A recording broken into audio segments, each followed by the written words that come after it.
Ao Rio sob o signo de Peixes, nesta manhã de domingo, e com nosso público real e virtual.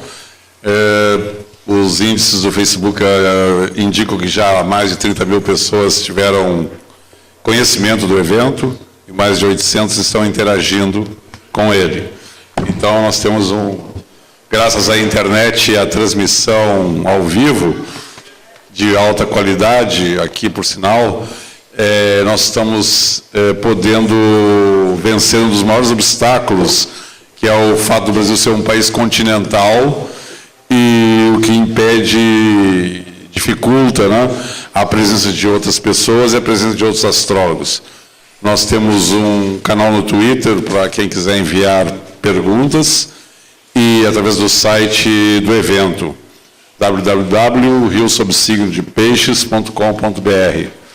E futuramente a gente quer ter um evento ainda mais interativo, com presenças virtuais, de preferência holográficas, né, de outros astrólogos, e quem sabe no futuro, com as imagens gravadas de astrólogos já se foram, a gente consiga também fazer que nem com aquele evento lá onde o Tio Santos, né, aquele rapper foi posto de novo ao vivo com o Tupac, com aquela presença virtual, né? Então, realmente, a ciência está nos permitindo chegar numa dimensão aquariana incrível. E essa mesa de hoje, aquele abraço, todas as mesas foram inspiradas em músicas que têm a ver com o Rio de Janeiro, né? E o Gilberto Gil é um dos primeiros que fez um show ao vivo na internet. Ele é uma pessoa, um libriano, canceriano ascendente Libra, né? Lua em Sagitário, muito sintonizado com a modernidade. Então nós homenageamos esse grande músico, esse grande pensador e ativista cultural, e nosso amigo pessoal. O Gil é uma pessoa realmente muito acessível, muito simples, como todo grande artista deveria ser. Então nós convidamos para essa mesa o Dmitry Camilotto, que é um astrólogo que há tempos atrás participou de um evento, Não Confie em Ninguém, com mais de 30 anos, lembra disso? Que não deixa de ser sempre uma verdade, né? Que antes do retorno de Saturno, o sujeito ainda está naquele entusiasmo, né? E naquela onipotência juvenil. Tanto é que você só consegue desembarcar soldados para enfrentar a metralha numa praia de peito aberto entre os 19 e 20 anos, né? Os de 30 já ficam mais atrás, os de 50 são os que mandam eles morrer, né? Então, isso a gente verifica, né, que tem que ser jovem para poder ter esse idealismo e essa convicção que nada vai ser destruído. Então, também procurando não só o formato que a gente escolheu para esse evento, né, que é esse de uma mesa onde as pessoas vão dialogando com o público, fugindo daquele modelo cristalizado e formal de cada um fazer uma mini palestra, que acaba sendo uma coisa estanque e infértil, e também evitando que a plateia não tenha voz, né? O palco é sempre um lugar solar, né? Um lugar relativo ao Sol. Quem está no palco está no Sol, e quem está na plateia está na Lua, que reflete e que absorve o que a mesa emite, né? Então, é importante que a Lua não fique calada, não fique amordaçada, não fique sem voz, porque geralmente nessas mesas de debates é tudo tão corrido, porque o tempo é pouco, e aí as pessoas não têm palavras. Então, Eu convidei também aqui o Gabriel Falcão, filho do meu compadre, amigo, astrólogo, místico e agora candidato a vereador. Eu vou voltar e estou fazendo campanha. Nós temos que pôr na... Está lá ele, ó, escondido, dizendo que ia ficar vermelho. Ele disse, agora relaxa e goza, porque não tem mais jeito, né? Então, nós temos que ter pessoas que possam se dispor a participar politicamente, né? Pessoas que têm uma ética, uma honestidade, uma conduta, né?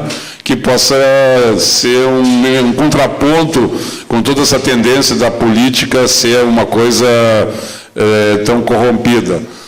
Não é nenhum privilégio de brasileiros, isso, se é todo lugar do mundo é assim, é da natureza humana, né? Então, eu espero que o Valdemar se eleja, né? O Valdemar Falcão, qual é o número?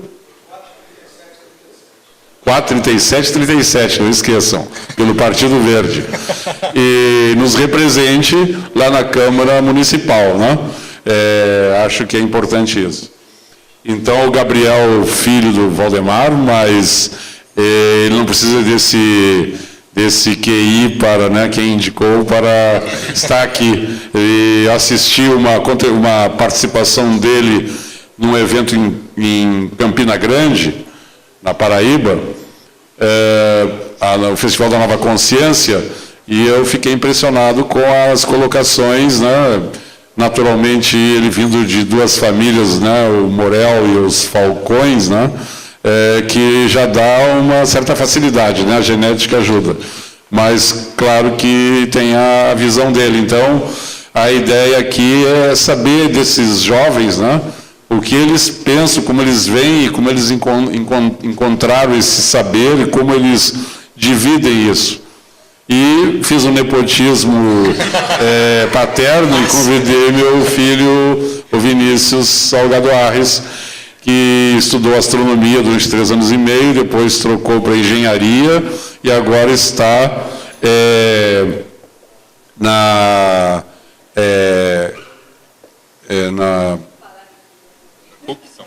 PUC São Paulo, mas na programação de videogames, né? E possivelmente teremos um videogame astrológico em breve aí para disseminar esse conhecimento, porque o jogo sempre foi a coisa que mais transmitiu saber. Um exemplo disso é o tarô, né? Porque as pessoas adoram jogar, né? E com o jogo você consegue, se for feito dentro de uma certa profundidade. O Vinícius ainda não me alcançou, eu entrei e saí de 5 faculdades, mas acho que ele vai ficar na 3ª. Eu não me deformei em nada, eu sempre digo, né? Eu fui entrando e saindo, e acabei naquilo que era menos esperado. Eu nunca quis ser astrólogo, né? Então, eu era jornalista e saí para aprender um pouco mais e saber do meu mapa, e acabei 40 anos nisso, né? Então, agora já está tarde demais para tentar qualquer outra coisa. Então, o Vinícius é o meu professor de ciência avançada e de tecnologia de ponta e de física quântica, né? Física relativista. Então, ele já me ensinou muita coisa e a gente troca ideias, e ele é um pesquisador de astrologia. Ele conseguiu levar colegas dele do curso de engenharia e de astronomia para palestras lá no apartamento dele, onde eu falei para esse grupo, e ele sempre faz os mapas das pessoas. O Gabriel, eu soube pelo Valdemar, que agora está traduzindo Danny Rudyard, né, que é um grande autor. Então, nós temos que também botar o novo time em campo, né? As pessoas têm que começar a trocar e ouvir também o que esse pessoal que está chegando tem a dizer, e como é que eles enxergam, como eles veem, e como a gente pode também aprender com eles, que trazem essa nova visão. Principalmente que eles são de uma geração, Urano, Netuno, que é um aspecto raro, né? Uma conjunção muito importante em Capricórnio. Então, há um conteúdo todo aí muito grande para eles trocar. O Dmitry é antropólogo e também tem se destacado por ter uma visão inovadora, e ele foi o único, o primeiro que comigo dividiu essa ideia de que essa ditadura do PowerPoint tem que acabar, né? Então, eu vou começar pelo Dmitry, para ver o que ele tem a nos dizer sobre esse novo olhar, né? O que a gente pode questionar e transformar nessa visão. Vocês podem perceber que na astrologia existe uma linguagem, às vezes, muito radical, e acho, às vezes, muito pouco próxima dessas novas gerações, né? Quando fala em maléfico e faz um maniqueísmo de bem e do mal, e se toma esses símbolos como um meio de julgamento, e quando não se questiona que a interpretação é uma visão também da ideologia de quem interpreta, né? Isso é algo que eu gostaria que o Dmitry começasse discutindo, questionando para todos nós. Bom dia, prazer estar aqui, um evento lindo, uma equipe grande, o pessoal aí apoiando. Muito feliz de estar aqui, agradecer ao Bola pelo convite, estar aqui na mesa, com os jovens, com a nova geração. Eu me sinto muito à vontade, apesar de haver uma diferença de idade, mas eu me sinto muito à vontade nesse lugar. Eu gosto de estar aqui, eu gosto de estar trazendo uma contribuição que, de repente, pode ser algo novo, enfim, pode despertar algum tipo de reflexão sobre os caminhos que a astrologia vem tomando. Eu comecei como autodidata, que já é meio polêmico, né? A questão de ser autodidata, muitas vezes as pessoas questionam até que ponto você, enquanto autodidata, vai corresponder a uma expectativa de excelência, né? Enfim, isso já me coloca um pouco como outsider. Eu não tive um mestre propriamente dito. Bom, os coletores, caçadores e agricultores da Mesopotâmia que fundaram isso não tinham professores, né? Pois eram autodidatas. E eu já sou daquela também linha, né, que acredita que a gente rememora isso, né? Eu acho que enfim, mas aí isso é uma questão de crença também, né, de cada um. Mas eu comecei como em 87, que eu acho que é mais ou menos quando eles nasceram, ou talvez até antes. Né? Mas é interessante isso, né? Porque justamente por ter sido autodidata e pré-internet, né, eu tive um desenvolvimento muito endógeno mesmo, né? E meio que só fui me socializar no meio astrológico em 2001, ou seja, sei lá, 15 anos depois, 14 anos depois, né? E é quando eu efetivamente começo a conhecer outros astrólogos e a me relacionar com outros astrólogos. Então, talvez eu seja mesmo um astrólogo do século XXI, apesar de eu ter começado a atender na década de 90. Eu tenho como formação antropologia, sou de ciências sociais, enfim, acho que isso também contribuiu para um recorte específico. Quando eu comecei, na verdade, porque, enfim, novos olhares, eu acho que a questão do olhar e do se apropriar, elas estão muito uma ao lado da outra, né?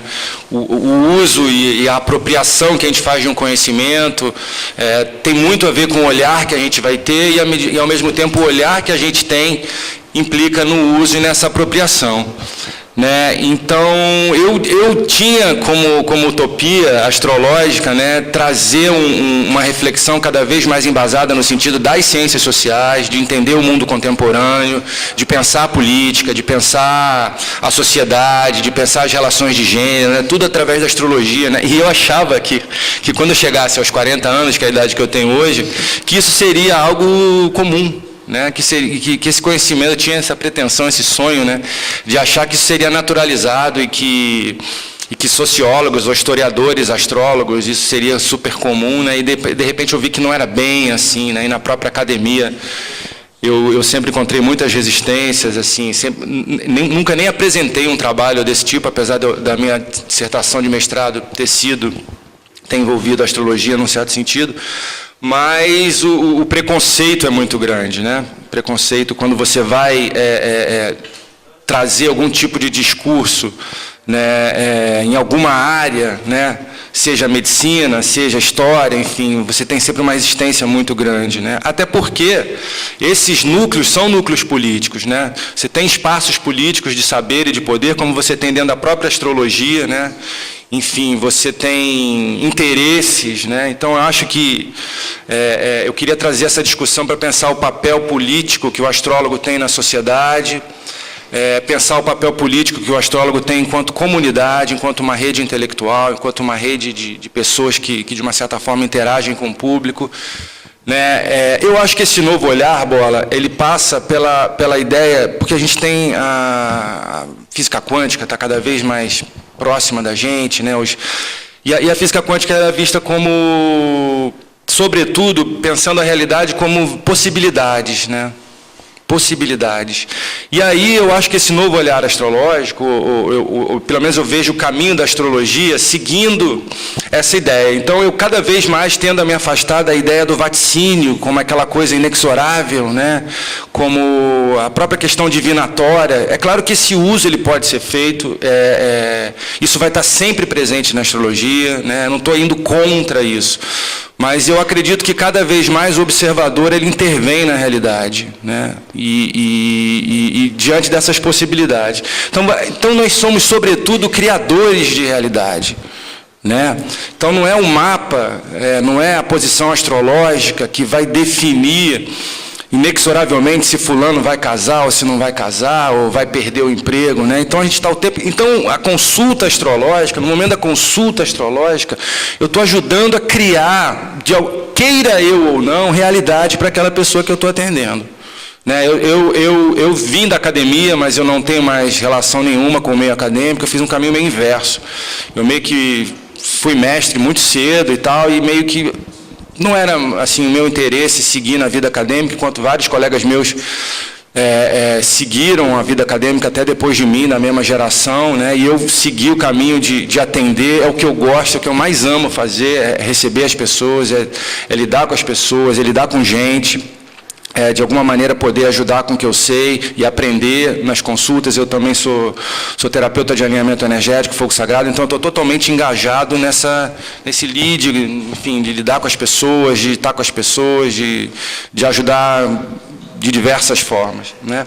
Mas, então, como eu estava dizendo, é um ato político. Uma consulta astrológica ela é um ato político, porque você intervém de alguma maneira, direta ou indiretamente, né, na vida dessa pessoa. E eu acho que a primeira coisa que a gente tem que fazer é desnaturalizar, desacralizar esse poder do astrólogo, que é um poder, enfim, mas de prever o futuro, ou desses vaticínios, né? Quanto mais a gente lidar com isso de uma forma mais natural, menos pomposa, né? Assim, eu acho que isso só ajuda, né, para que a gente naturalize e torne cada vez mais simples, porque o trabalho do astrólogo ele pode ser simplificado, né? Eu acho que essa visão do astrólogo tem que ser simplificada. E aí eu estava dando uma colinha aqui no Gabriel, né?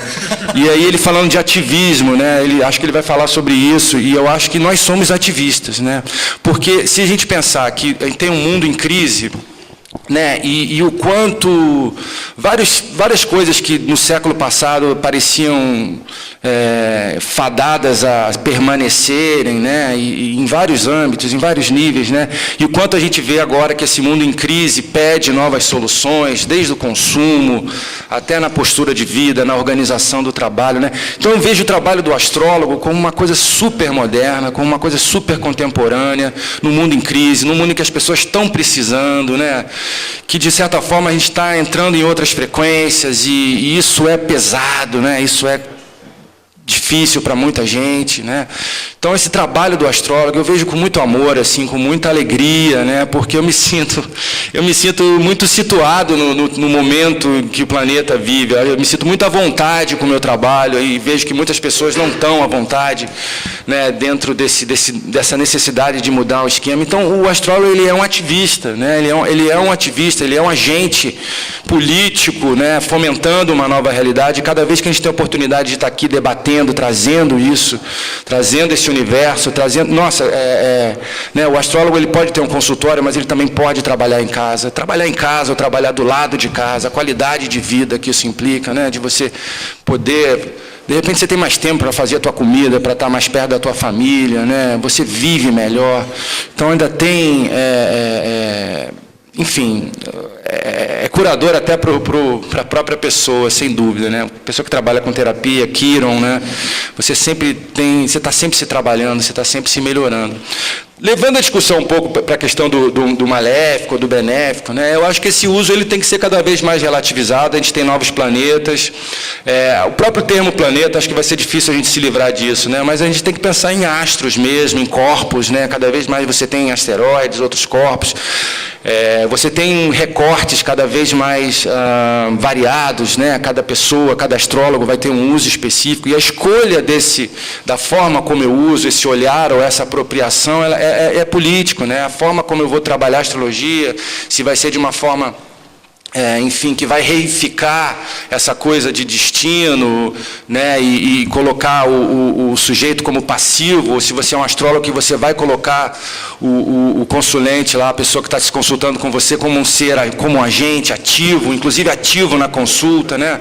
Você dá voz a ele, né? Você precisa dar voz ao cliente, né? Ele precisa falar, ele vai contribuir muito, né? Porque você tem possibilidades. O mapa, ele talvez mais do que o vaticínio, né? Eles são possibilidades.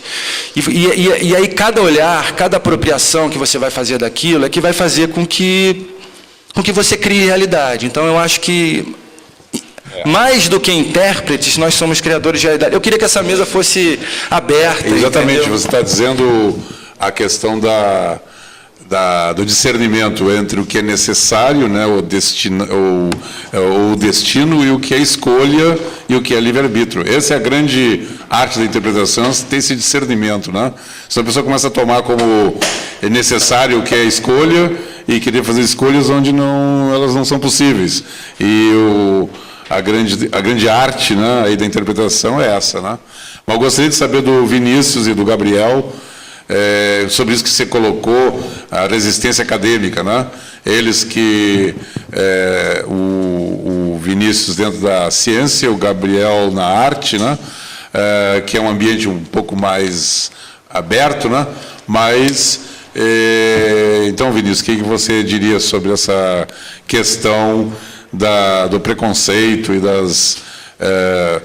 A astrologia sofreu e sofre ainda um combate contínuo, né, da fé, da religião e da ciência, né? Então, realmente é algo que se tornou marginal, né? Então, como é que você viu no teu convívio, nos teus contatos, e como é que tu acha que isso pode ser contornado de alguma forma?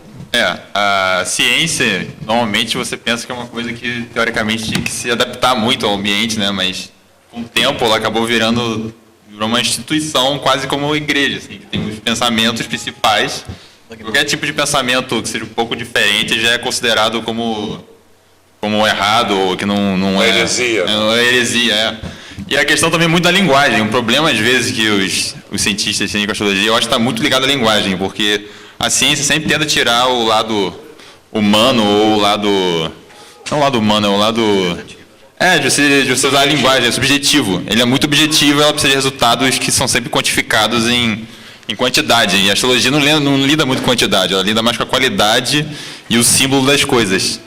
Mas eu acho que existe um meio termo aí, porque, por exemplo, né, como ele falou, o Dimitri, na física quântica, ela não é puramente quantitativa, porque existe o observador interfere no experimento e na realidade que está acontecendo.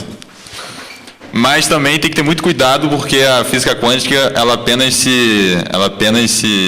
só é válida em certas condições muito específicas. Você não pode usar isso como uma desculpa para aplicar isso para tudo, inclusive na nossa realidade macroscópica.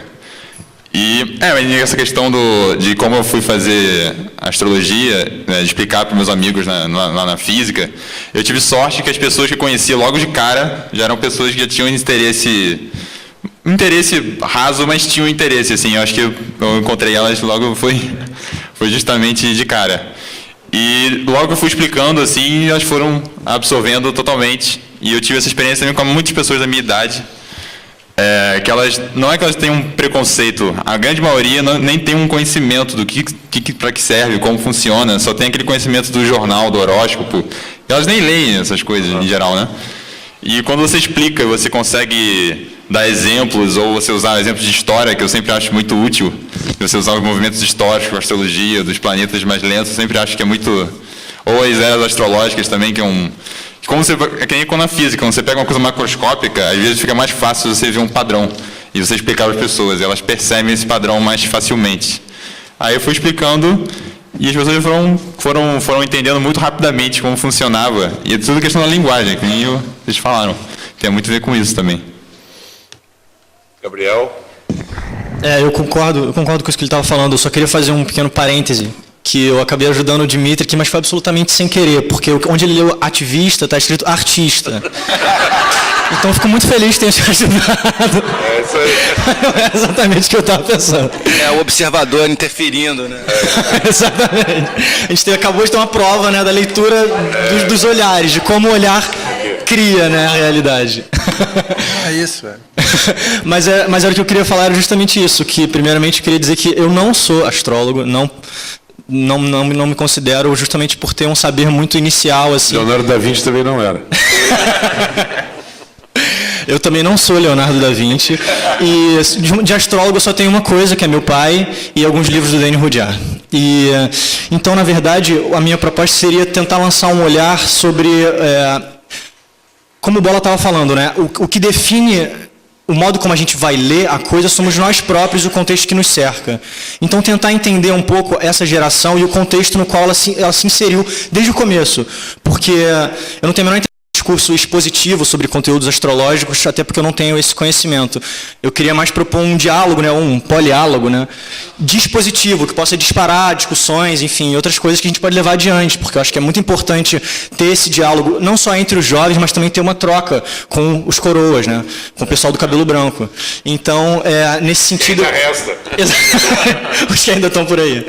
Então, nesse sentido, eu acho que tem alguns fatos que são importantes a gente atentar em relação à nossa geração. Enfim, de idade nossa, mas de mentalidade de muitos aqui, provavelmente. Em meio aos teus amigos que sabe que tu tem um pai astrólogo, que tu colocou alguma coisa, astrologia, qual foi a tua experiência, ou tem sido ela? Pois é, foi bem parecido com isso que o Vinícius estava falando, assim. Eu vejo que tem algumas pessoas que de fato têm uma procura, uma abertura, mas eu acho que às vezes a disponibilidade tão ampla de informações, às vezes superficiais, acaba prevenindo um mergulho mais profundo, assim. Então a pessoa, às vezes, se falar, qual é o seu signo? Eu sou leão, o cara já faz, leão. Como se ele soubesse alguma coisa de fato sobre o que de fato é aquilo, sem levar em consideração todo que o mapa que uma pessoa é, enfim. Então, eu acho que às vezes essa superficialidade, que é uma característica dessa geração, ser sucinto, sabe? Não é mais você, é VC, entendeu? É o Twitter, é 140 caracteres.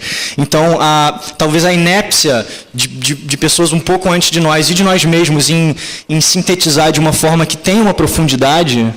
gere um pouco esse desinteresse por achar que já é familiar, por achar que já conhece. E outra coisa também, que geralmente quando a pessoa fala, eu sou de leão, a primeira coisa que ela pergunta isso é bom ou é ruim? A primeira coisa que a pessoa pergunta é isso. Exatamente, a gente ainda não conseguiu se livrar desse maniqueísmo que o Dmitry estava falando, apesar de, enfim, de tudo que tem acontecido. Né? Eu, de uma certa forma, eu já esqueci a ciência, né? Eu abri mão dessa pretensão de convencimento, mas eu acho que o debate e essa bandeira, ela é super importante para quem está nessa, né? Eu já meio que abri mão disso, enfim. E eu acho que é fundamental entender essa astrologia do século XXI, é meio recorrente isso, né? Mas não tem como deixar de falar da internet. Né, porque eu tenho certeza que com a internet aí tem outros autodidatas vindo, né, e acho que um número cada vez maior de autodidatas e que tem acesso a fontes que na minha época eu não tinha. O meu esquema era meio mesada aí na livraria, juntava o dinheiro e comprava o livro e ainda assim sempre um problema editorial sério que a gente tem, né, de astrologia, né. Você vai em Buenos Aires, você fica louco, né, com a oferta. Mas aqui no Brasil a gente tem um problema ainda editorial que é um problema do país que lê pouco mesmo, né? Mas ao mesmo tempo é um país super internauta, né?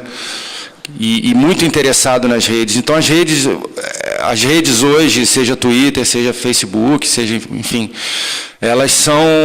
E o próprio Skype, que é uma ferramenta, né? Então, na minha época, era inadmissível, né, essa coisa a distância, né? E eu tive... Eu cheguei a trabalhar com a Leiloca um tempo, quando eu tinha 25 anos, né? Fiz consultas por telefone, era uma coisa super polêmica, enfim, a estrutura do... Não vem aqui, né, apontar os defeitos, enfim, até porque esse tempo já passou. Mas o fato é que hoje a gente tem uma via de atendimento que é o Skype, né? E você tem uma das formas de você, como astrólogo, interferir na realidade desse sujeito, ou ser um co-criador da realidade do sujeito, na medida em que você faz uma leitura de mapa, faz uma leitura de trânsito, progressão, você interfere à distância, né? Então não é nem mais só naquela coisa presencial, né? Então eu queria trazer isso, né? De que forma vocês veem um uso múltiplo, né? Porque, enfim, as apropriações da internet, elas são muitas e você tem diversos tipos de astrólogos trabalhando de diversas maneiras, mas não só do ponto de vista da produção de conteúdo, do ponto de vista da aquisição de conteúdo, mas também da possibilidade de você interagir com o cliente à distância. Eu queria saber como é que vocês veem essa coisa das redes, que é uma coisa tão presente na nossa vida hoje. Só um pouquinho. Bom, hoje eu estou me sentindo em casa. Em casa total. Porque eu tenho meu colega ali que está falando de astrologia e não é astrólogo. Muito obrigada, porque eu também não sou astróloga, eu sou psicóloga. E vim aqui para aprender com vocês. E estou muito feliz por ontem e hoje eu estou em casa, Bola. Em casa. Eu acho que o que vocês estão colocando com relação à tecnologia, isso só vai facilitar e cada vez mais. Hoje, nós já usamos a Skype para fazer processos seletivos, para fazer psicodiagnóstico. E muitos atendimentos são feitos através da Skype. Eu não tenho como fazer um processo seletivo de uma pessoa que está no Sul, gastar uma grana incrível para ela vir aqui, se eu tenho Skype na minha frente e posso fazer uma entrevista com ela. No que eu vou perder? Ah, não, eu estou perdendo capacidade analítica, eu não estou observando o comportamento, ela fala com o corpo. Isso é bobagem. Isso aí é um romantismo, é uma bobagem que a gente traz lá de trás, né? Que Freud me perdoe, deve estar se revirando. Mas aquela coisa do falar com o corpo, tem muitas falas hoje em dia. A gente anda para frente, não é? E uma delas é vocês. Eu me lembro, por exemplo, a preocupação que eu tinha, e eu falava muito isso com a Glória, no processo seletivo de montar a minha equipe. Olha que loucura. Eu sou taurina, com ascendente em Libra, e descobri há pouco tempo que a Lua está em Peixe, que me revoltei profundamente, mas não tem jeito, é a minha Lua. Então... Olha o olhar condicionado. Desculpa, mas eu estou sendo sincera, você falou que é para ser sincera, não ofende. Então, o que acontece? Não existe nenhum signo melhor ou pior, né? Bom ou ruim, só diferente. Então, na medida que você se aceitar nessa diferença que está significada em peixes, você poderá se achar o máximo. Eu posso. Está difícil o caminho, mas eu vou tentar. Lidar com as diferenças é que é o grande lance, né? Esse é o grande problema na astrologia também, porque as pessoas estão achando que o outro ou alguma outra coisa possa ser melhor do que isso que eu sou. Há uma normatização, né? Uma normalização, e determinadas características são vistas como inadequadas, né? Como tu bem sabe como psicólogo. Verdade. E aí dentro da astrologia também acontece a mesma coisa. Então tem o escorpião, esse cara vai me dar uma facada. Né? Isso. O Áries, esse cara vai me dizer uma coisa que eu não quero ouvir. Mas claro, né? A natureza faz a diversidade para garantir a evolução e o progresso. E se todo mundo fosse igual, ia ser uma coisa estagnada. Todo mundo gostasse do azul, que seria então alguém tem que sonhar, e esse é o peixe. Né? O uso da rede, inclusive, né, ele é ambíguo, porque é um meio. Né? Ainda que o meio tenha uma condição inerente a ele, enfim. Mas, às vezes, o meio ele serve justamente para reificar essa visão de que o virginiano é organizado e Caxias, que o escorpiano pode te dar uma punhalada, e por aí que o pisciano é viajandão, e por aí vai, né? Então, mas eu queria que você concluísse, porque estava muito interessante. Pois é, e isso que vocês estão colocando hoje, por isso que eu estou feliz, eu estou me sentindo em casa. Porque eu estou aprendendo isso, né? Eu me lembro montando a equipe, que eu ficava assim, bom, gente, eu não posso, então, ter alguém desse signo tal. Faz a seleção. Não, ele é desse signo, é melhor não mexer com ele. Então, coisas desse jeito que existia isso. E eu fui aprendendo. Tem um técnico de futebol italiano que disse que no time dele ele nunca escalaria escorpiões. Só que o Pelé e o Maradona são escorpiões. Né? E isso você fica assim, você perde muito nisso, nessas limitações, você acaba perdendo demais, não é? Não vai chegar a lugar nenhum, porque a história não é essa. E cada dia que eu vejo, pelo menos pelo que eu estou entendendo do trabalho da astrologia, é muito próximo daquilo que eu faço, que eu acredito, né? É um complemento muito grande. E é muito bom saber que uma pessoa que não é astróloga consegue desenvolver, entender e se situar dentro de um trabalho como esse, que me atrai demais. Mas eu nunca tive coragem, porque eu achava que eu não tinha essa condição. Então, quer dizer, hoje você trouxe para mim uma coisa que eu posso me centrar. E com relação à tecnologia, é isso aí, o caminho é esse. Não tem como ser diferente. O rapaz tá na França, eu trabalho numa Torre de Babel. Então, eu estou com um profissional na França e eu aqui. Eu vou trazer ele da França aqui? Não, vamos falar para o Skype. Tá ótimo. Gente, obrigada. Eu só queria falar essa questão da internet, que você tem que lembrar que a internet, como qualquer outra coisa, é uma ferramenta e depende muito de quem está usando, assim como o computador em geral, né? Então, às vezes a internet, como o Dimitri falou, às vezes ela faz até prevalecer essa linguagem maniqueísta, de bem e mal, de ruim, o que mais tem na internet são aqueles sites que comparam mapas superficialmente, falando se vai dar amor, essas bobagens, assim. E também outra questão... Não, deixa, depois eu falo. Não, mas essa questão da internet também é muito interessante, porque eu acho que ela está na base dessa geração, assim, porque ela traz dois fatores que são muito importantes, que é que essa geração é ótima, né? A gente já nasce inserido num campo de experiência que é global, onde as trocas se dão instantaneamente entre eu que estou aqui e o ciclano que está lá no Japão. Exatamente, e é uma troca que ela é tão mais ampla do que a anterior que a gente já tinha, que a gente ainda está se ajustando a ela, a gente ainda está tentando entender o que ela traz, tanto que a gente pode trabalhar, quanto que não vai nos servir. E nesse sentido, ela traz duas coisas que eu acho muito interessantes para a leitura do simbolismo zodiacal, que a gente tem acesso a uma quantidade enorme de informações para poder correlacionar com os símbolos. E não tem ninguém melhor do que o Bola que faz isso, que está o tempo todo no Facebook, postando coisas que estão acontecendo no mundo inteiro, e a correlação com a simbologia. Eu acho que isso é muito importante, sim, é uma coisa que a gente pode utilizar criativamente, para criar, como artistas, sabe? Que o astrólogo é um artista, ele cria sentidos, cria símbolos, ele interpreta. Por isso, exatamente, que eu também não sou astrólogo. Eu me defino como um astromante, né? A logia dos astros é uma distorção grega desse conhecimento, né? O discurso, para você discursar sobre alguma coisa, você tem que estar a parte dela. E aí é que começa todo esse maniqueísmo e essa racionalização, né? E eu estou hoje a 60 mil consultas dadas, né? Em 40 anos de atividade, e aqueles astrólogos do passado, se eles conseguissem fazer 100 mapas durante toda a vida, seria muito, porque teriam que calcular eles mesmos as posições. Então, criou-se uma base de dados inicial muito restrita. Então, teve um cliente que, quando Saturno fez quadratura com Marte, o cara morreu precocemente. Aí ele acabou cristalizando isso. Eu costumo dizer, bom, se isso fosse verdade, a Elizabeth II, que está se chegando próxima de empatar com a Rainha Vitória, né?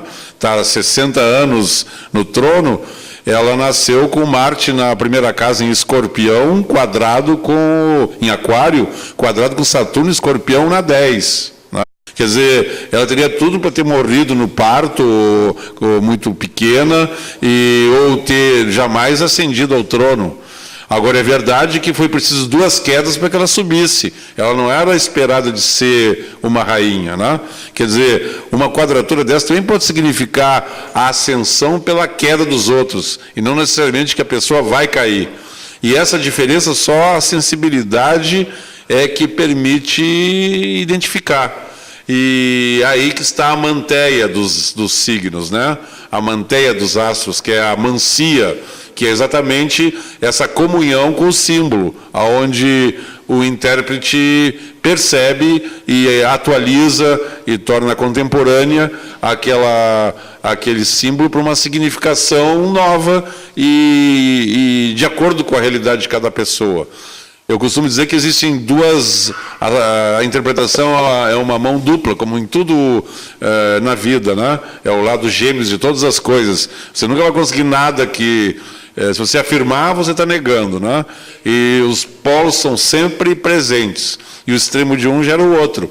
Então, a interpretação tem 2 mãos. Uma é botar as pessoas nos símbolos, nos signos, né? Que é a primeira, e que a maioria faz e que a maioria conhece, que é essa que o Vinícius citou, é Leão, isso é bom ou ruim, né? Agora, tem a outra via, que é você encontrar os símbolos na pessoa. Aonde é que aquela pessoa, como um ser único, irrepetível, singular, significa aquele símbolo, né? Então, isso é a outra parte que, sem essa, fica realmente uma coisa que qualquer computador é capaz de fazer melhor, porque você vai simplesmente fazer uma lista de características e entregar à pessoa, ela vai ler, e ela vai encontrar uma quantidade enorme de contradições e coisas com as quais ela não se identifica. Outro grande erro da logia dos astros e dos que entram nisso é esperar que esse conhecimento se comporte como uma astronomia. Ele não é uma astronomia, como o Dimitri muito bem alertou aqui no começo, né? Aí isso leva a pessoa a achar, então naquele dia, naquela hora vai acontecer tal aspecto. Então, recentemente houve uma grande quadratura no céu, uma grande cruz, e todos estavam esperando, muita gente estava esperando. Eu fui o único, ou pelo menos um dos únicos, que disse, não vai acontecer nada.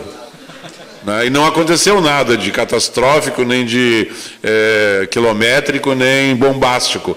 Agora, ali, eu disse, pode estar se preparando alguma coisa que no futuro venha uma quadratura, não necessariamente é alguma coisa que acontece, mas pode ser que simbolize algo que está por vir a ser ou sendo engendrado.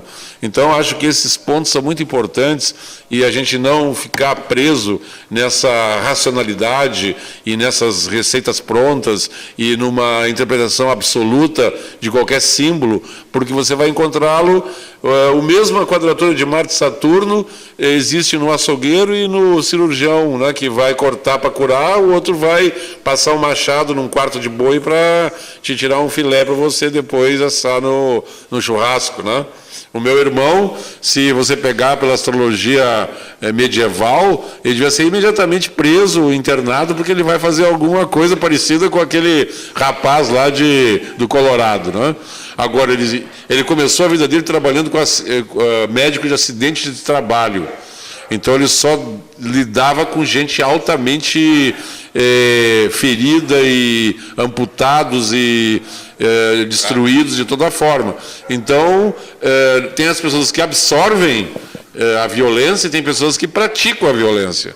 Agora, como você vai discernir isso na presença de uma pessoa e de um mapa astral, vai depender da sua capacidade interpretativa e da sua sensibilidade. Então, isso que eles estão colocando aqui é muito importante, e eu queria chamar a atenção sobre esse problema da logia, né? O que você acha, Dimitri? Compartilhar com ela um sentimento também que eu tive quando descobri que a minha lua era em Libra. Eu digo, poxa vida, é por isso que eu sou tímida. Que droga, né? E hoje, depois de 40 anos estudando e trabalhando com astrologia, eu vou te dizer o seguinte, graças à tua lua em peixes, tu lida tão bem com a Torre de Babel. É a lua em peixes que dá essa capacidade, acredito, é assim que eu sinto, de navegar. Tu não precisa realmente do corpo. Tu entra num espaço que eles vão saber explicar muito melhor que espaço é esse, justamente por essa qualidade pisciana que está inserida aí na tua pessoa, entendeu? E assim, muito mais difícil para mim, que sou conservadora em alguns sentidos. Não posso ser conservadora com a minha idade dizendo que estudo astrologia há 40 anos, né? Claro que eu levei muito mais paulada do que vocês, mas sou conservadora. O primeiro mapa que saiu na minha mão, feito por um computador, eu olhava e dizia, mas que diabo de coisa é essa, sabe? E agora eu não consigo sentir o cliente aqui, porque eu sentia a pessoa na medida que eu desenhava. Então, os primeiros mapas, eu ficava desenhando todos os símbolos em cima do que o computador tinha me dado, para que eu pudesse entrar nessa história que tu provavelmente entra. Eu falar com uma pessoa no Skype acho muito difícil. Estou aprendendo. Tenho muito para aprender. Acho que estou dando os primeiros passos e espero que eu seja mais rápida, sabe? Senão não vai dar tempo. Mas era só isso que eu queria dizer. Glória.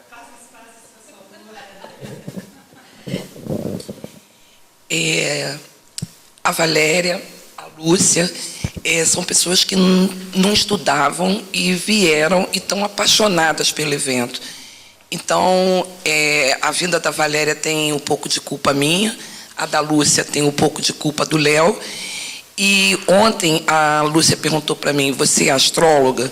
Porque eu acho isso tudo muito misturado com cartomante. Eu falei, eu ainda não me digo astróloga, mas encho a boca para dizer, sou cartomante.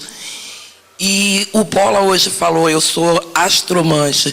Então, entrei para o time, porque eu não via muita lógica, embora tenha uma lógica, tenha um encadeamento, mas não sei se por conta de um Netuno na 12, é mais fácil, assim, a parte interpretativa, a parte... Lógico que eu estudei um pouco, mas foi ficando mais fácil, quanto mais eu deixava a lógica de lado, aquela compreensão, aquele mergulho no símbolo, sair desse raciocínio cartesiano, foi tornando a coisa mais veja só, fluídica para mim. A manteia é a palavra que dá origem à mania. Né? Então, ele tem mania de colecionar selo, outro tem mania de carro antigo, outro tem mania, né, de comprar livros velhos. Então, a mania é alguma coisa particular que eles achavam que era relacionado com o teu demônio, o teu demo, né? O demônio seria esse animal de poder que os índios têm, né?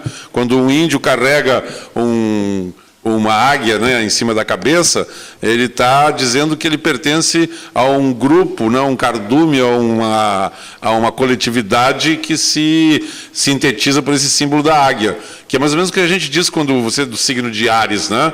É a mesma coisa que tu pegasse um apelo de carneiro, botasse em cima de ti e saísse por aí, dizendo que você é do carneiro. Então, a mania, a manteia, é essa característica específica que é atribuído, então, a um demônio, né? Por isso também foi nesse sentido de ser uma parte subjetiva sua, né? Então,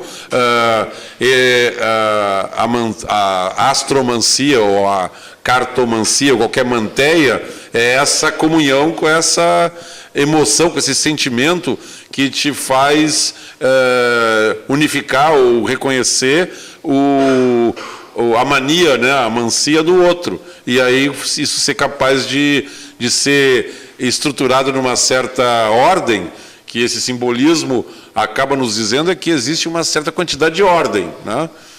Mas essa certa quantidade de ordem não te dá direito a achar que tu é dono, o porta-voz dessa ordem, né? Que é o que acontece. Uma última coisa, Jimmy. Você colocou com relação à dificuldade, né, quando a gente começou de encontrar livros. Tem um sebo no Catete, na Arthur Bernardes, vendendo livros do Dani Rudier a R$5, livros novos. Então fica a dica para quem possa interessar. E na própria internet você consegue comprar livros usados, né? A facilidade é muito grande, né? Então isso até não é mais tão problema, ainda que acho que a gente tenha sim um problema editorial, mas eu acho que isso é da cultura do país como um todo, que não tem essa coisa livresca, mas que a gente, enfim, não tem ainda. Mas aí o Bola me falou da logia, né? Eu acho que a gente vai se afastar cada vez mais da logia, né? Eu acho que a gente tem cada vez menos astrólogos que estão preocupados em colocar a astrologia como um conhecimento científico, exato, ou como algo científico nesse sentido cristalizado, né? E a gente está cada vez mais para uma perspectiva mais aberta. E eu acho que a gente está, na verdade, num momento de transição, né? E eu acho que é legal agora, porque a gente está em 2012, né? Porque ali em 2001, 2003, 2005, ainda estava muito cedo para a gente começar a absorver essa coisa do século, né? Que eu acho que tem sim, né? Um clima de um novo século, por mais que seja uma métrica talvez meramente quantitativa, mas eu acho que são meio que portais para um novo tempo. A gente está no novo século, já é uma nova era, a gente já tem mudanças de sociedade, na comunicação, enfim. E é esse lugar ambíguo, né, de quem é estudante, quem é cliente, porque a informação está aí. Então a gente começa a conviver, né, com pessoas postando diariamente, comentando e usando as redes de diversas formas. Então quer dizer, quem é aluno, até porque eu mesmo vim de uma formação autodidata. Então essa questão é bem fluida, né? Assim, de quem é o quê. Eu acho que você tem que ter, com relação à questão da logia, eu acho que, independente de você provar cientificamente ou não a astrologia, de você ter esse interesse, eu não tenho essa necessidade, mas é preciso ter excelência, né? É preciso ter base, é preciso ter estudo, dedicação, seriedade, respeito, saber que você vai estar lidando com a vida de uma pessoa, saber que você cria significado, que você tem um poder de criar significado só pelo fato de ser astrólogo, que ainda que seja uma coisa que as pessoas não conheçam direito, o que é leão, que é tal, tem um pessoal que está muito ligado nisso, que dá muita atenção ao valor. Eu estou na rede direto, então eu estou lidando com as pessoas, eu sei do impacto que as coisas que eu digo têm, né? E, enfim, isso é um trabalho de sensibilidade o tempo inteiro. Então, acho que o astrólogo ele tem que ser, sobretudo, uma pessoa sensível, né, ao próprio trabalho, ao alcance que as coisas têm, à proporção que as coisas ganham. Né? Então, eu vejo a gente cada vez mais despreocupado em relação a esse recalque de não ser logia, ou do que é logia, né? E eu acho que quanto mais a gente transita para um universo mais abrangente, né, dentro dessa perspectiva séria, exigente, e acho que a gente começa, sobretudo, diante dessa perspectiva mais comunitária mesmo, enquanto rede, por isso que os encontros, os eventos, né, a própria questão dos grupos, das escolas, dos sindicatos, a gente dentro dessa proposta inclusiva, né, é que começa a criar esse... Ao invés de se preocupar, é claro que a gente tem que estar atento em como o outro vai estar recebendo lá fora, porque existe um lá fora, né? Existe um lá fora que estranha, que não conhece e tal. Mas é a partir desse cuidado interno, eu acho que a gente avança mais rápido, né? E eu queria trazer, primeiro, a colega aqui foi muito feliz, né? Porque tem a questão da tecnologia também na feitura dos mapas, né? E o impacto que isso teve, porque eu fazia à mão, com tabelas, né? Eu sou pré-computador também. E eu acho que não tem como a gente desmerecer a galera que já nasceu fazendo mapa em computador. Ainda que você aprender seja uma coisa toda especial, e isso é uma coisa que eu trago comigo com muito carinho. Eu tenho meu primeiro mapa, que é tipo um daqueles ali, né, todo tortinho, sem nem compasso, né, e, nossa, aquilo ali para mim é um objeto histórico da minha história, né, e tal. E eu desenho por cima, né, eu desenho por cima dos meus mapas, para mim é super importante. Eu gosto de preparar as consultas, tem colegas que não preparam, que abrem o mapa ali na hora e começam a fazer. Eu acho que cada um também encontra a sua forma dentro desse nível de exigência. Acho que por isso que, de uma certa forma, eu não sou muito a favor de regulamentação. Acho que isso cerceia um pouco. Acho que quanto mais a gente ficar livre de controles, A gente está observando o trabalho do outro, sentiu que alguém está vacilando, não está fazendo um uso adequado da astrologia, você tem as próprias redes, você pode problematizar isso, você pode colocar, também sem patrulhamento, né, gente, porque acho que não é por aí. Eu sou muito, assim, você pode ver alguns, né, mas eu sou muito feliz em relação à astrologia hoje. Acho que a gente teve um avanço muito grande, sabe? Eu sou muito otimista.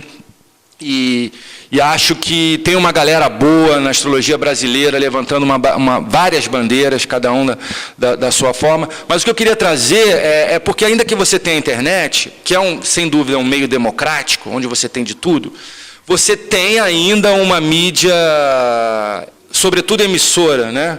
Que é televisão, que são sites que produzem conteúdo. Eu já trabalhei para eles também, já trabalhei para o Bolsa de Mulher, já trabalhei para o Estrela Guia. Enfim, em que você tem, inevitavelmente, um recorte voltado para algo popular, no sentido de que vai consumir. Na verdade, uma astrologia que vai ser consumida, né? E aí é inevitável, né, a questão do amor, né? Eu acho que a forma como o amor vem... Eu acho que é interessante, acho que eu posso trazer aqui até o programa da Cláudia, né? O programa da Cláudia, ele veio com uma proposta mais didática, pedagógica, né? Mas, inevitavelmente, a questão da audiência acaba fazendo com que o tema amor predomine na televisão, nos sites, enfim, nos meios de comunicação, né? Então, a gente ainda vive num mundo em que determinados meios, o quarto poder, enfim, tem um peso muito grande, né? A gente não pode esquecer dessa mídia e tal. E aí eu queria trazer essa questão também, né? Porque o amor vai estar sempre aí, enfim, o amor é lindo, né? Enfim, ele é necessário, ele é tudo, né, de bom, digamos assim, e todo mundo quer saber do seu amor, e o problema não é esse. Então, quer dizer, que uso, que apropriação astrológica a gente faz, a gente tem que tipos de apropriações, enfim, e queria trazer isso na baila, assim, numa mesa de novos olhares, e essa de como o amor entra, essa expectativa, e ao mesmo tempo as pessoas, essa necessidade de consumir, né, e as mídias, enfim, elas vão estar sempre dando aquilo que o povo quer, né, existe essa demanda, né, talvez mais ou menos do conhecedor leigo de astrologia, não sei, mas queria trazer essa questão também para vocês, como é que vocês veem isso. O Gabriel fala, ele vai falar depois. Só um minutinho. Ele vai... Deixa eles completar aqui só, e daí eu vou assistir. Eu acho que é essencial isso que você está falando de que, de fato, embora a gente tenha um incipiente deshierarquização, né, desverticalização da divulgação das informações, ainda a mentalidade que lê essas informações que são divulgadas de uma forma mais oriental ainda é um pouco a mentalidade antiga. Sem nenhum demérito assim, a ela, sabe? Mas ainda é um pouco um olhar que talvez não seja tão contemporâneo, que é o que a gente está tentando fazer aqui, né? Trazer para o agora, trazer para o que está surgindo nesse momento. Então, eu acho que tem muito a ver com o que vocês estavam falando justamente antes, de essa logia cada vez mais saindo do lugar, e de a gente não tentar dar respostas quantitativas, né? Dar leituras meramente quantitativas a símbolos que são, na base, qualitativos. Porque, para uma mentalidade geral, assim, de grande parte da população que está acostumada só a ciência que predomina desde depois do Renascimento, que é muito quantitativa, que é muito explicativa, racional, no mau sentido da palavra, é muito difícil pegar um símbolo que seja puramente qualitativo e você divulgar ele de uma forma qualitativa. Porque as pessoas não têm um olhar de qualidade para aquilo, e sim um olhar de quantidade. Então, o grande desafio que eu acho que cabe à nossa geração, assim, não só no sentido de idade, mas no sentido de mentalidade, é de fato trazer essa linguagem qualitativa a uma síntese divulgável, assim, a um nível divulgável, que não precise ser racionalizado, porque aí já perdeu a qualidade inerente a ela, né? Eu acho que tem um pouco esse desafio a gente. Essa questão, voltando um pouco também na questão da sensibilidade, eu também, quando comecei com a astrologia, eu não me interessei muito quando era pequeno, assim, não sei se era muito novo. Eu só comecei a me interessar com uns 14, 12 anos. Depois do meu primeiro ciclo de Júpiter. indo nas palestras do meu pai, e as palestras do meu pai geralmente eram palestras que lidavam mais com a astrologia no sentido histórico, no sentido do movimento da literatura, dos movimentos humanos, da história, que eu sempre achei que era um lado da astrologia que é muito bom de você explicar, porque ela lida muito com os símbolos, ficam muito claros nesse âmbito humano macroscópico. O problema é se entrar nesse problema do amor, que ele é muito singular para cada pessoa e acaba indo para essas generalizações quando você vai lidar com amor e cria esses problemas que as pessoas vão muito superficialmente. Então eu acho que um modo bom de você divulgar a astrologia positivamente seria você pegar um lado mais de ciências sociais, de história, do movimento de literatura. Eu, quando estudei literatura no ensino médio, sempre dei muito bem sem estudar só pensando em astrologia, porque eu reparei que os movimentos literários, eles variavam entre os arquétipos de peixes e virgem toda hora, eles ficam um voltando, tipo, romantismo, depois o realismo, o simbolismo, o naturalismo, eles ficam oscilando nesses dois. E eu vejo na história acontece a mesma coisa. As movimentos vão ter esses ciclos, que acontecem as mesmas coisas. Por exemplo, no último ciclo de Netuno, tiveram as revoluções de 1840, 60, e agora tiveram as revoluções árabes que foram muito parecidas. Eram problemas econômicos, de pessoas que estavam sendo reprimidas num Estado que controlava tudo, e problemas basicamente econômicos foram se revoltando.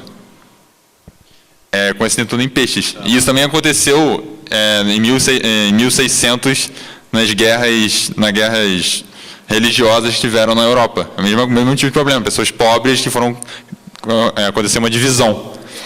Então, eu acho que a questão de como você aborda a astrologia vai ser muito bom. Eu acho que quanto mais você levar isso para o lado da história, da humanidade no geral, eu acho que melhora a divulgação dela.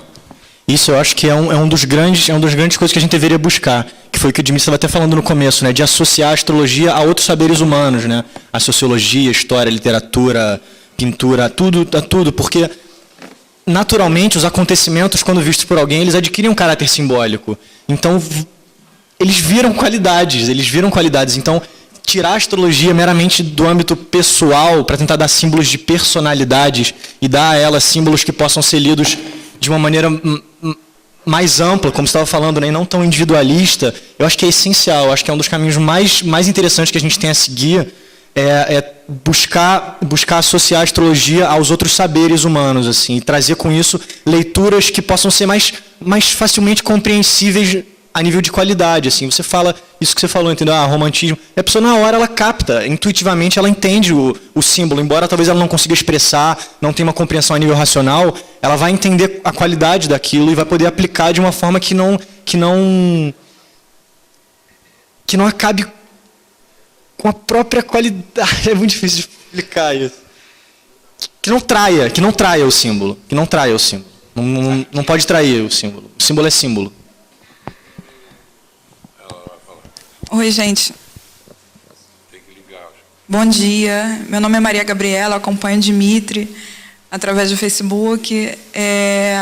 E venho pensando muito em relação a essa questão que vocês falaram, quando cheguei vocês estavam falando sobre as limitações no meio acadêmico, sobre as dificuldades que vocês enfrentam em relação ao olhar das próprias pessoas que fazem parte do meio astrológico em relação a uma visão que elas consideram muito moderna, muito flexibilizada, porque se volta para uma coisa menos fatalista, mais humana, mais contemporânea da astrologia. E eu observo que mesmo naqueles que saíram dessa obsessão pela visão do signo solar, né? Você é leonino, você é bom, é ruim, né? Porque há um culto em torno do signo solar, que é uma consequência de como a astrologia vem sendo vendida, né? Vem sendo colocada como objeto mesmo de consumo e tal. E mesmo as pessoas que estão começando a se aprofundar no olhar astrológico, parece que elas vão trocando de preconceito. Você sai da dimensão do signo solar e o preconceito se transforma na relação entre debilidades e dignidades, entendeu? Sou superior a você porque eu tenho Vênus em peixes. E eu acho que não é assim que funciona. Então, eu venho pensando muito em relação a isso, a forma como as pessoas usam a astrologia como um mecanismo de alimentar preconceitos. E me surgiu uma ideia muito ousada, assim, recentemente. Eu sei que nós enfrentamos muitos problemas em relação à questão da educação no país. Não é encarada como é necessário. Nós estamos aí com a greve dos professores nas universidades federais, né, nas escolas federais e tal.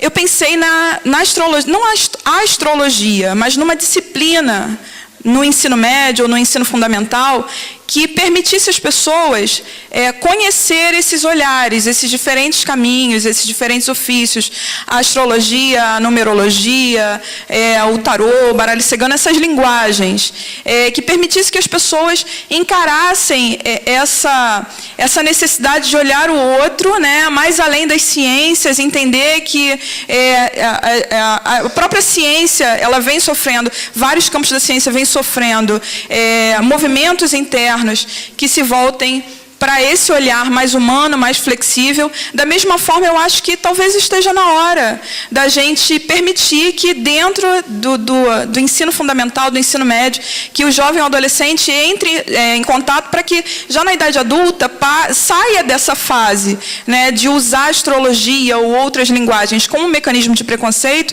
e que possam se aprofundar, mas que possam entender o que é astrologia, quais as contribuições históricas da astrologia e tudo isso.